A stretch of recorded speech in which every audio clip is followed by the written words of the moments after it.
Now, back to Tony and Casey's Best of Food and Wine on Smooth and Easy. CL 650. And it's just like the ocean under the moon. It's the same as the emotion that I get from you. You got the kind of loving that can be so smooth. Yeah. Give me your heart, make it real, or else forget about it. Welcome back to the Best of Food and Wine. I'm Tony Gismondi. I'm Casey Wilson. Art gets so worried that we're going to miss the mark.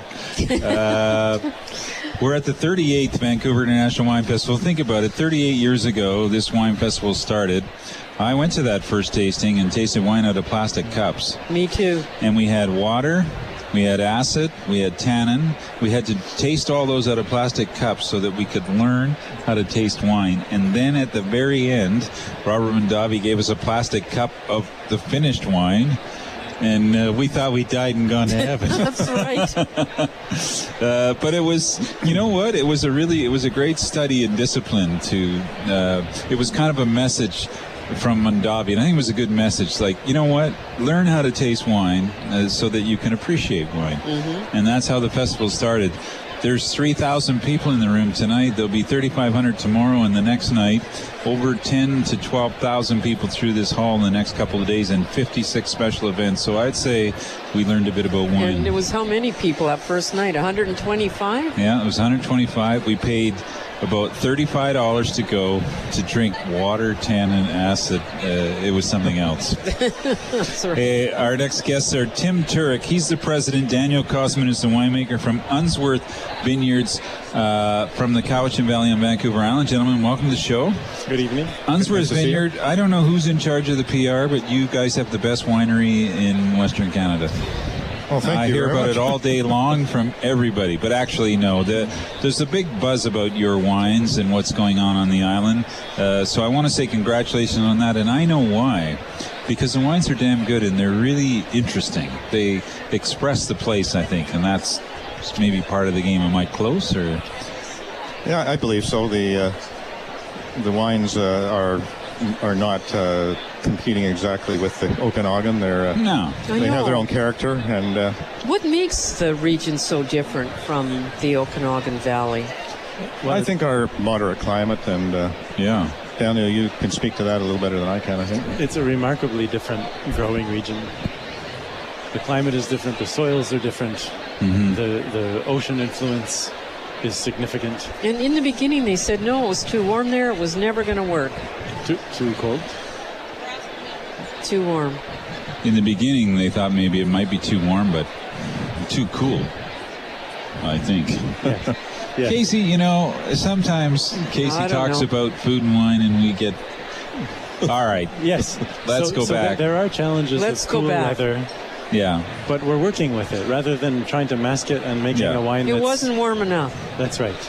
So there you go. We're accentuating the characteristics of the grapes and wines that are caused by a cool climate rather than trying to hide them. Are you planting different grapes then? Absolutely. Yes. And did it take a while to figure that out? 25 years. Wow. Seems reasonable. Yeah, entirely. I think. Yeah. Well, I want to talk a little bit about, it takes guts to pursue the actual style of the place that you're in. Because, you know, when you start and Burgundy's doing this and Bordeaux's doing that, and everybody has these visions that they're going to make the same wine. But the reality is that you have to make the wine from the place that you live in. So you can't really do anything until that reality, till that sets into your mindset. And once you accept your terroir, I think then you can really take off. And I think, you know, one of the things that people talk about Unsworth in the tastings I'm in is that they reflect the place they come from, which is, you know, I don't think there's a better accolade for wines than that. Anyways, that's a compliment. You don't have to say anything. Let's appreciate that. Thank you. Yeah, let's talk about the wine that you brought in today, because we don't run out of time. So this is the Charme de Lille. Tell us a little bit about this sparkling wine and why you're making it and what the philosophy is, and give our listeners the heads up. And how long have you been making it? The project started about 4 years ago.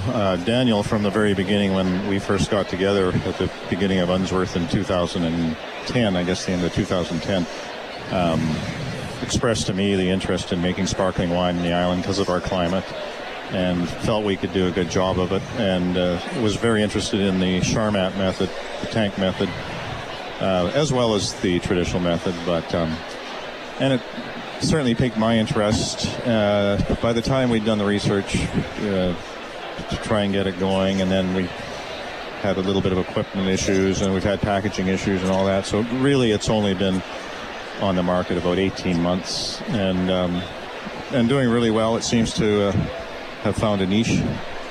And Daniel, you can talk a little more about how we make it, but there's not too many people making it this way in this part of the world. So. From what I understand, there are only 2 wineries in British Columbia making wine like this, Unsworth and Making a Prosecco style? Prosecco style, yes. Method Charmat, that's right. So I believe Unsworth is doing it, and Stoneboat, and they're doing a remarkable job. That's right. And it's so popular, Prosecco. They say they're running out of it. From what I understand, they are. Yes. Yeah. We are too. Right, we are too. We can barely keep it in stock. So this wine, this is the 2014, I think? Yes. Yeah.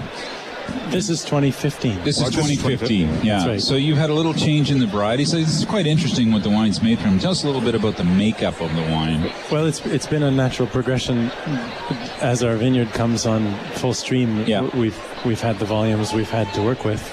But in 2015, it was our first opportunity to work with enough volume to create exactly the balance we wanted. Okay. So the majority of the wine is Pinot Gris and Pinot Noir, whole cluster pressed. Yep. First fraction. So it's the first fraction of the Pinot Gris and Pinot Noir. So it made though I were about to make a traditional. Right. And the remaining 20% is a blend of Sauvignon and Amiot, both of which are Blattner varieties. Sauvignon and Amiot. Yeah.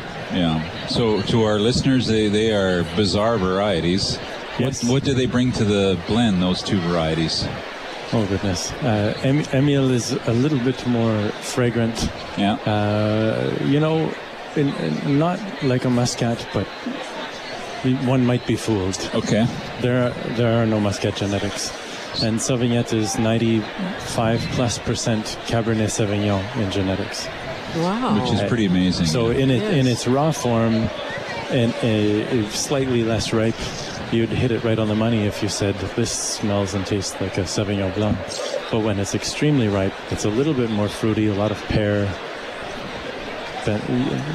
Well, the wine is delicious. The balance is amazing. There's a tension with the acidity, but there's enough fruit so that you're not scared off by the acidity either.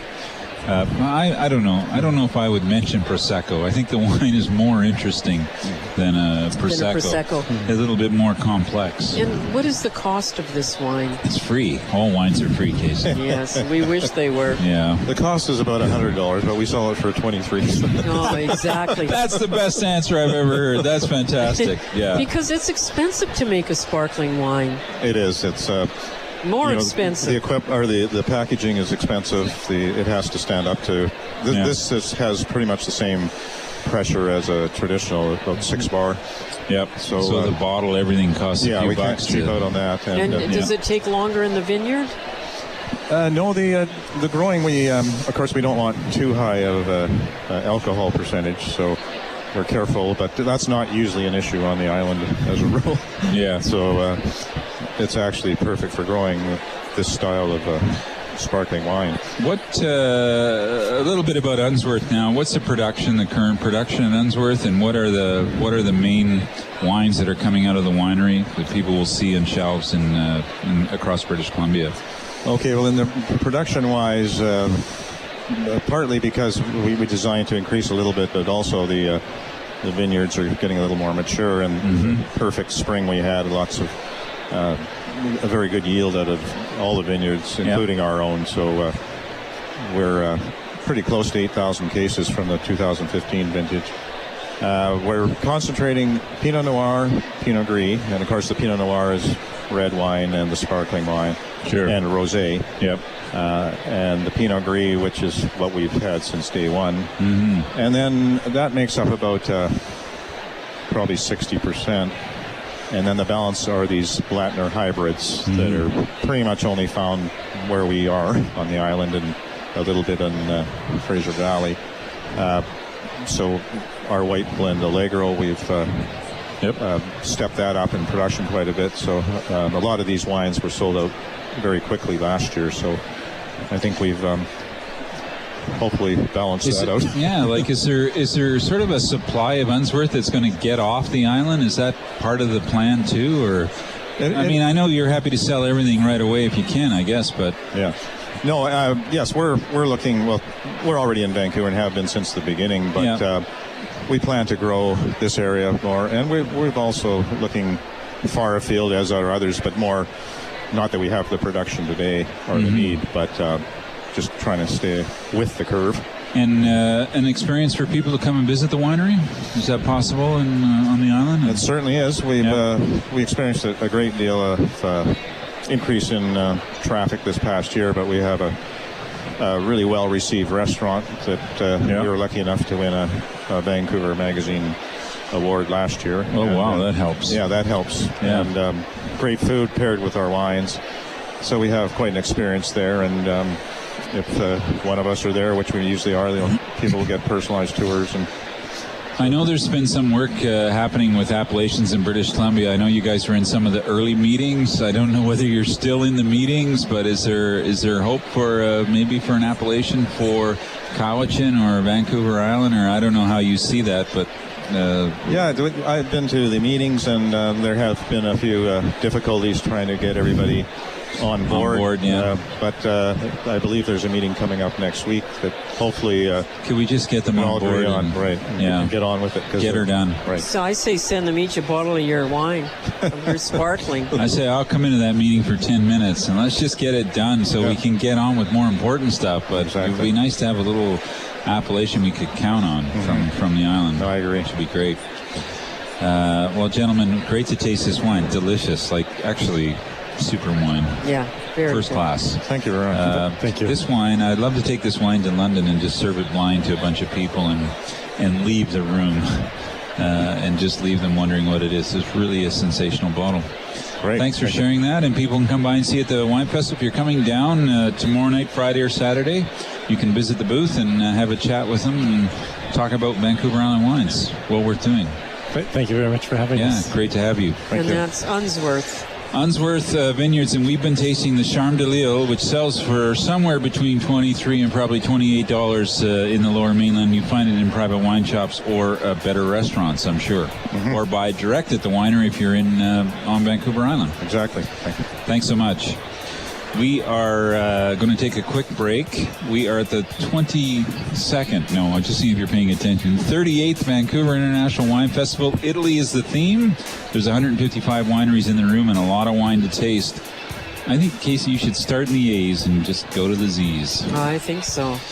I'm Tony Gismondi. I'm Casey Wilson. We'll be right back.